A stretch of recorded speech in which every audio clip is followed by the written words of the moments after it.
Media analysis of storyboard by Sophie and Emily. For shot 1, we'd have a boy sitting at his desk holding his research, and it'll be a wide angle shot zooming out onto him and also then zooming into his work.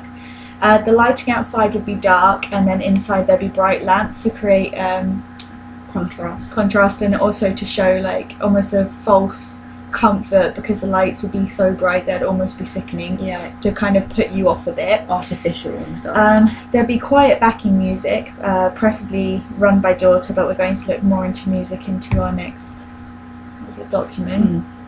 Shot 2 would be an over-the-shoulder shot to look at his work. The boy would be putting a photo of his girlfriend and a sketch of Slender Man together, and then he'll get up to the board. Again, the sound and lighting would be the same. There'd be a panning camera shot over to the board and the boy. The boy would go up to a picture and look at it, and then it would be a zoom in and a close-up of his face. And then there'd be a kind of a fade out into another time, and you'd be able to see this by the lighting.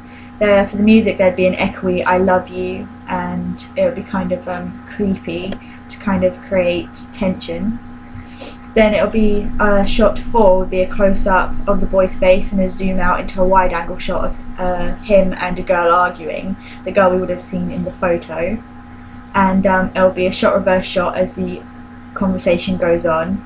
And then at the end there'd be a frame shot of the girl as she walks out the room. And the lighting outside would be normal, like a bright day outside.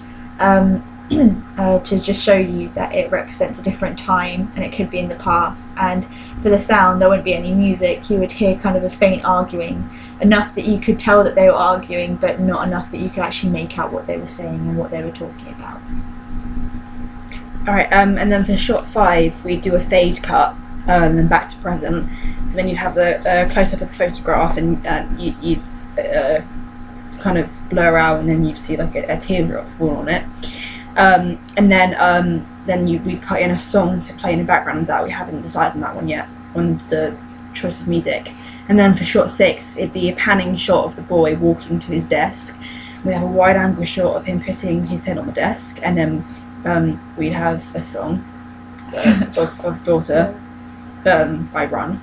And then in shot 7, we'd have an over-the-shoulder shot of either like a dead girl or a ghost, kind of like a kind of figure that you're not really sure if it's real or not, and that figure is moving their hand closer to the boy character.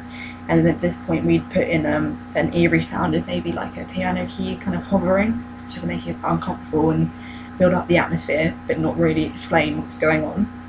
And then for shot 8, you'd have like a zoom in of like to suddenly cut any background music, so it's pure silence, because then it gets broken by the sound of a vodka bottle falling over on the desk, and it kind of represent that something's going to happen, something bad has already happened. There's quite a lot of mystery and depth to it without giving anything away, because what we learned from our questionnaire was something really important about the opening to a thriller film is that you don't want to give away the plot of the story in like the first few minutes, because it just takes away any kind of excitement. And also with the vodka bottle, it could lead you to think whether the girl was actually real or just an imagination.